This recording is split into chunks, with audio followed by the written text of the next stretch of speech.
اما اخر تسريب معايا ليه علاقه بفيلم سبايدر مان براند نيو داي، والتسريب ده بيقول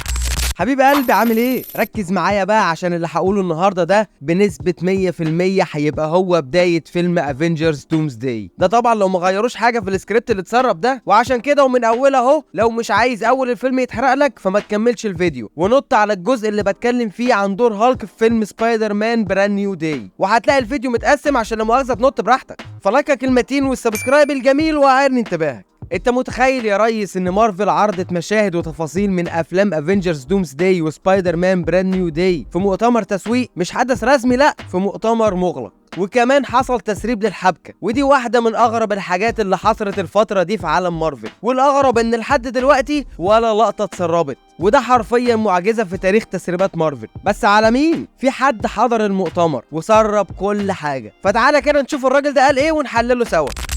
القصة هتبدأ في واكاندا وتالوكان، والبداية هتكون مع شوري ونيمور وإمباكو، وهيرجعوا بسوتس جديدة غير اللي شفناهم بيها قبل كده، وده معناه إن بداية الفيلم مش بس في أفريقيا لكن كمان في أعماق المحيط. وواضح كده ان التحالف اللي ما بين واكاندا وتالوكان اللي بدأ يتكون في بلاك بانثر واكاندا فوريفر هيتطور بشكل كبير، بس هل التحالف ده هيكون بسبب غزو معين؟ هنا المفاجأة، واضح ان دكتور دوم هيكون هو العدو الاساسي، واغلب الظن انه اللي هيبدأ الحرب على واكاندا، وده اللي هيجبرهم ان هم يتحدوا مع نيمور وتالوكان. واحنا هنا مش بنتكلم عن حرب تقليدية، دي حرب على اكتر ارضين عندهم قوات خام لافضل معدن في العالم وهو الفايبرينيوم.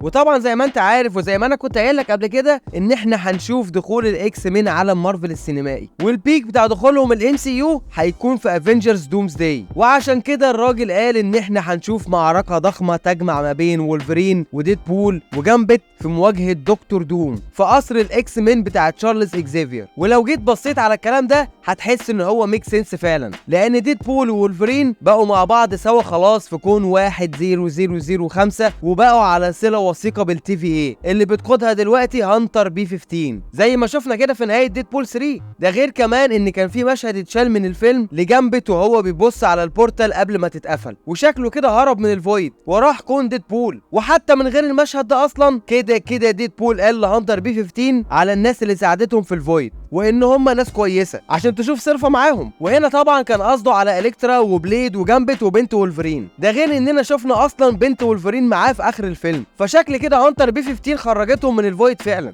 Let's fucking go. واللي يأكد لك كلام الراجل ده اكتر ان اصلا في الاعلان الترويجي بتاع الكراسي عرفنا ان تشارلز اكزيفير، ماجنيتو، ميستيك، سايكلوبس، نايت كرولر، واخيرا جامبت كده هيظهروا في الفيلم، فمش بعيد ان الفايت الكبيره اللي الراجل ده اتكلم عنها ان يكون فيها كل الكاركترات دي كمان، خصوصا ان زي ما الراجل قال انها هتبقى في القصر بتاع تشارلز اكزيفير، واكيد طبعا هنشوفهم بالسوتس الاصليه اللي ظهروا بيها الاكس مين في الكوميكس. وبرده الراجل قال ان دكتور دوم في المعركه دي هيبقى متحكم في السنتينلز، وهيبقوا عاملين زي الدوم بوتس كده بتوع دكتور دوم، والسنتينلز دول يا حبي روبوتات ضخمه تم تصميمها عشان تنهي على كل الميوتنتس، ويعتبروا جزء اساسي من عالم الاكس مين، واتعمل لهم ادابتيشن في فيلم اكس مين دايز اوف فيوتشر باست اللي نزل 2014، وشفنا ساعتها نسختين منهم، نسخه بدائيه من السبعينات ونسخه مستقبليه متطوره جدا قادره ان هي تتكيف مع قدرات المتحولين وتفنشهم بكل سهوله. اما الدوم بوتس دول بيبقوا روبوتات عاملهم دكتور دوم وواخدين شكله وبيستخدمهم كحراس ليه، واحيانا بيخليهم يتكلموا باسمه، ففكره ان دكتور دوم يعمل دمج ما بين الاثنين ده يعتبر تغيير كبير في ميثولوجيا مارفل، لان السنتينلز كانوا دايما مرتبطين بالحكومه والاكس مين، وعمرهم في الكوميكس ما كان ليهم علاقه بدكتور دوم، بس واضح كده ان دوم هيحولهم لجيش خاص بيه وهيخليهم نسخ ضخمه من الدوم بوتس.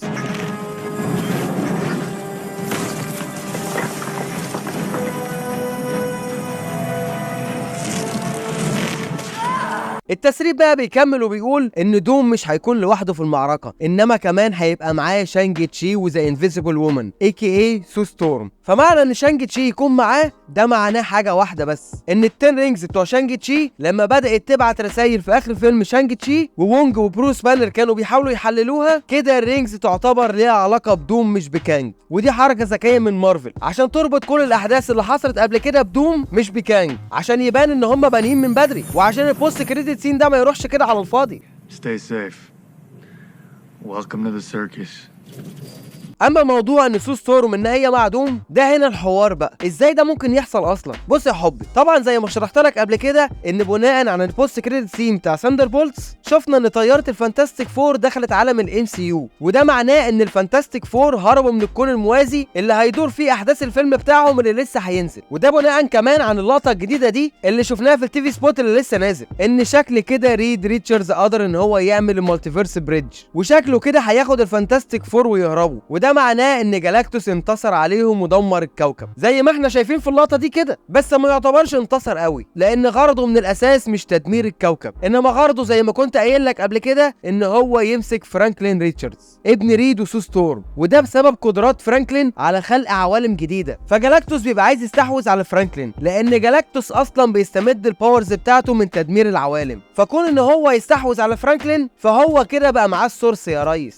بس اللي بيحصل ان ريد وسو بيهربوا منه وبيدخلوا عالم الام سي يو، ويجوز يا حب ان في فيلم دومز داي نشوف ان جالاكتوس جه وراهم، وتكون بدايه الفيلم ان دوم هيقدر ان هو يدمر جالاكتوس اصلا بعد ما شفنا مدى قوته في فيرست ستيبس. وكون ان هو يدمره في اول الفيلم ده هيفهمك قد ايه ان دوم يفوق اي فيلن تم تقديمه قبل كده، ومش بعيد ان سو ستورم تبقى معاه عشان انقذ فرانكلين، او ممكن يكون خطف فرانكلين اصلا وهيبدا يهدد ريد وسو بيه عشان يبقوا معاه. وده يا حب اللي احنا عرفناه لحد دلوقتي من التسريبات المؤكده. ولو جيت تسالني عن رايي فانا شايف ان دي اول مره نشوف تسريبات الى حد كبير قوي تعتبر منطقيه وماشيه مع الخطه اللي مارفل عاملاها ومع الخط الزمني الخاص بالام سي يو. انا بس مشكلتي مع دومز داي اني مش متخيل لحد دلوقتي هم ازاي هيقدروا يوفقوا كل الناس اللي هتظهر دي مع بعض من غير ما يكون في مقدمات للموضوع، لان اي مقدمات لدومز داي هتبقى يا اما فانتاستيك فور فيرست ستيبس، يا اما سبايدر مان براند نيو داي، يا اما مارفل ممكن تفاجئنا وتنزل فيلم قبل سبايدر مان براند نيو داي عشان يجمع لنا الدنيا اكتر. لان انا بصراحه مش شايف حل رابع غير الثلاث حلول دول، لان مش معقول ان هم يبنوا الحدث زي ده في مسلسلات زي ايرون هارت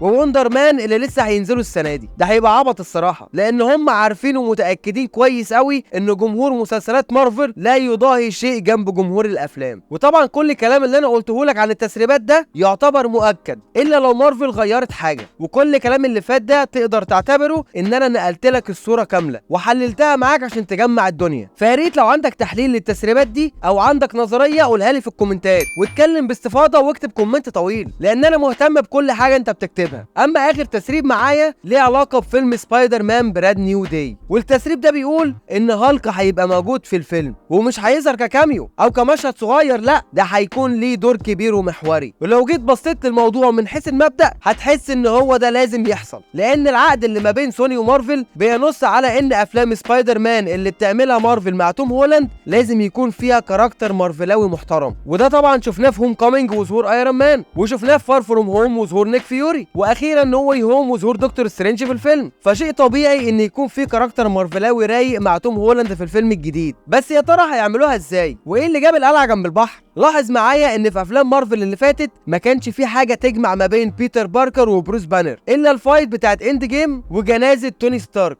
ده غير كمان ان دلوقتي اصلا محدش فاكر بيتر باركر، وبروفيسور هالك اكيد مش هيبقى عارفه، فايه اللي يخليهم يبقوا مع بعض او ضد بعض حتى انا مش عارف لحد دلوقتي. انما اللي اعرفه واللي موجود على الساحه حاليا ان الفيلنز بتوع الفيلم هيبقوا سكوربيون وبوم رينج وتومبستون. بس انا مش جاي معايا حوار الثلاثه فيلن دول، انا مش بالغ غير وجود سكوربيون بس، وده عشان هو اوريدي ظهر في هوم كومينج ودخل في فايت مع سبايدر مان قبل ما يبقى سكوربيون، وشفناه كمان في البوست كريدت سين بتاع الفيلم وكان بيتكلم ساعتها عن سبايدر مان مع ذا فولتشر.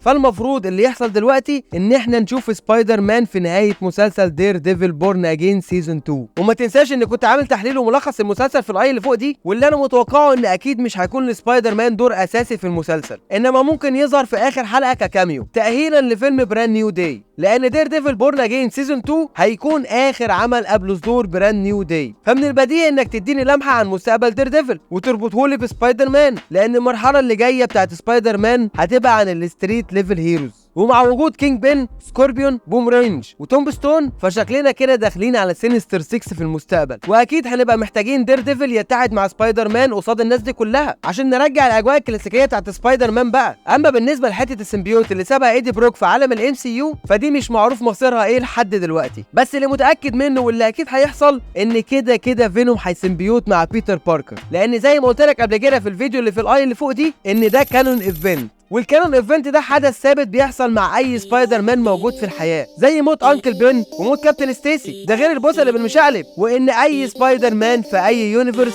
لازم يسيمبيوت مع فينوم. وده مش كلامي على فكره، ده الكلام اللي عرفناه من فيلم سبايدر مان اكروس ذا سبايدر فيرس. وبس كده يا عزيزي المستمع، اتمنى اكون فدتك وسردك شويه. ما تنساش قبل ما تمشي تبقى تقول رايك في الحلقه في الكومنتس، وتعمل فولو على حسب انت سامعني منين. ولو انت على اليوتيوب ما تنساش تبقى تعمل سبسكرايب وتفعل جرس التنبيهات عشان يجيلك كل جديد، ولايك المتين عشان فعلا بيساعد. كان معاك ابراهيم حسوبه من حسوبه توكس. سلام.